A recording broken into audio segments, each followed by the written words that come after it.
Ever notice how some people seem immune to toxic behavior? Like toxic people just avoid them completely. Here's what nobody tells you. Those people have 7 specific habits that make toxic individuals uncomfortable. And the crazy part? You can start doing these today. Stick around because I'm about to show you exactly what makes toxic people nervous around certain individuals. I spent years trying to be nice to everyone, wondering why toxic people kept targeting me. Then I studied people who toxic individuals avoid like the plague, and I found a pattern: 7 habits that make toxic people immediately back off. Here's something fascinating from psychology. Toxic people need certain conditions to operate. They need your emotional reactions, your explanations, your need for approval. When you remove those conditions, they can't function around you anymore. Think about it like this: a parasite needs a host. Without the right host, it can't survive. Toxic people are the same way. They need specific behaviors from you to maintain their control. And when you stop providing those behaviors, they either change completely or they leave. These 7 habits create an environment where toxic manipulation simply doesn't work. Let me show you exactly what they are. Habit 1: Comfortable silence. Most people panic when conversations go quiet. They rush to fill the silence, to explain themselves, to keep talking until the other person is happy. Toxic people exploit this. They stay silent on purpose, knowing you'll fill that space with explanations and apologies. Here's what strong people do differently. They let silence exist. Someone says something manipulative and then goes quiet, waiting for your response, and you just sit there, calm, unbothered, not explaining, not apologizing, not filling the gap. Psychology calls this high distress tolerance. Toxic people call it terrifying. Because here's what happens in that silence: the toxic person's manipulation hangs in the air with no reaction. Their brain goes, wait, why aren't they scrambling to respond? And most of the time, they'll either back down or expose themselves further.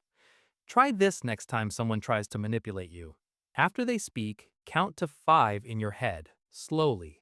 Let the silence do the heavy lifting. Watch how uncomfortable they get.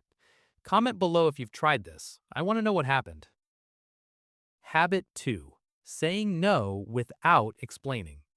Weak people say no and then spend 10 minutes justifying it. I can't because of this and this happened and I have to do this other thing. And toxic people love this because every explanation you give is ammunition. They can argue with your reasons, poke holes in your story, make you feel guilty. Strong people say no and period. That's the whole sentence. Can you do this for me? No, I can't. That's it. No story, no justification, no room for negotiation. Here's the psychology behind why this works. When you don't explain, there's nothing to argue against. The toxic person can't say, but that's not a good reason, because you didn't give them a reason. You just stated a fact. You can't. Most toxic people will try once more. But why not?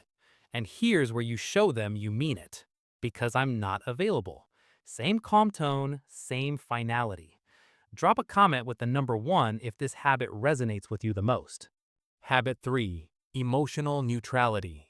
Toxic people throw emotional grenades. They say things designed to make you angry, sad, guilty, defensive. And weak people catch those grenades and blow up. They react, they defend, they get upset. People toxic individuals avoid, they don't catch the grenades at all. Someone says something meant to hurt you and your face doesn't change. Your voice stays level. You respond with the emotional energy of someone reading a grocery list. Think about it like this: if you're trying to start a fire and someone keeps throwing water on your matches, you eventually give up. Toxic people are trying to start an emotional fire. When you stay neutral, you're the water. Here's what you do. Next time someone says something manipulative, before you respond, take a breath, flatten your voice, relax your face. Then say something boring like, okay, or if you say so. Their brain short circuits. They threw the grenade and nothing exploded. Watch what happens. They'll either escalate once to test if you're really unbothered, or they'll just stop because it's not fun anymore. Habit 4. Not defending your choices. Here's a hard truth. Every time you defend your choices to someone who doesn't respect them, you're telling them their opinion matters more than your decision. Toxic people need you to believe their approval is necessary. Strong people make choices and own them. No defense, no convincing, no seeking validation. Why did you do that? Because I wanted to. End of conversation. Psychology shows that people who constantly defend themselves have external locus of control. They believe other people's opinions determine their worth. People toxic individuals avoid have internal locus of control. They know their choices are valid because they made them. Here's the habit to build. This week, make one choice and refuse to defend it. When someone questions it, just say, "That's what I decided." Don't elaborate, don't justify, just state it as a fact. Comment below which habit is hardest for you to implement. Let me know if it's this one. Habit 5. Leaving without drama. Weak people announce they're leaving. They make threats. "If you keep doing this, I'm gone. One more time and I'm done." They give warnings and ultimatums. Toxic people learn these are empty. They push the boundary, you threaten to leave, you stay anyway.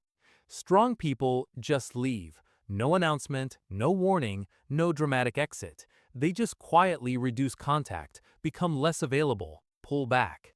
Think about it like this. Which is scarier? Someone yelling, "I'm going to leave," or someone who just stops showing up? The second one, because it's real. Here's the habit. When someone crosses your boundary, don't threaten consequences, create them. They disrespect you, you stop being available. No explanation, no, "this is because you did that." Just quietly disappear from their access. Watch what happens. They notice something changed. They wonder why you're distant, and most of them will improve their behavior because they realize you're not bluffing anymore. Habit 6. Asking direct questions. Toxic people rely on vague communication. They hint, they imply, they expect you to read their mind, and when you get it wrong, they punish you for not understanding what they never said. People toxic individuals hate? They ask direct questions that expose the game. What exactly are you asking me to do? Are you saying you want me to cancel my plans? What specifically do you need from me? Here's why this is so powerful. Vague manipulation requires you to fill in the blanks. Direct questions force them to say what they want out loud, and most toxic people won't do that, because saying, "I want you to cancel my plans for me," sounds selfish, but hinting at it and making you feel guilty doesn't. Psychology calls this assertive communication. Toxic people call it uncomfortable. Next time someone is being vague, ask them to clarify. Make them say the manipulative thing explicitly. Most of them will back off because the trick only works when it's subtle. Let me know in the comments if you've used this one. Does it work for you? Habit 7. Celebrating your own wins. Weak people downplay their success around toxic individuals. They make themselves small. They dim their light so others don't feel bad. And toxic people encourage this. They need you to stay small so they can feel big. Strong people celebrate themselves regardless of who's around. They share good news. They're proud of their wins. They don't shrink to make others comfortable. Here's the psychology. People who are secure in themselves aren't threatened by other success.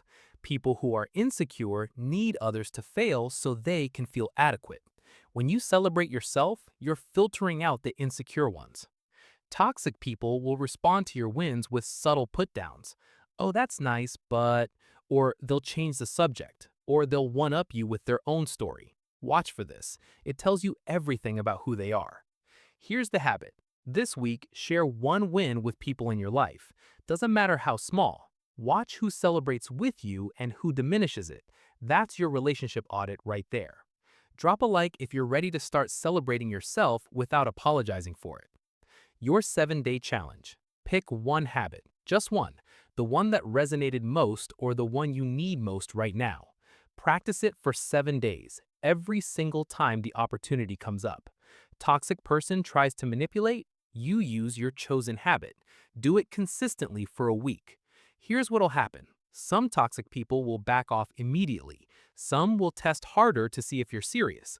And some will just leave your life completely. All three outcomes are wins. Before you know it, you'll stack all 7 habits. You'll become someone toxic people avoid instinctively.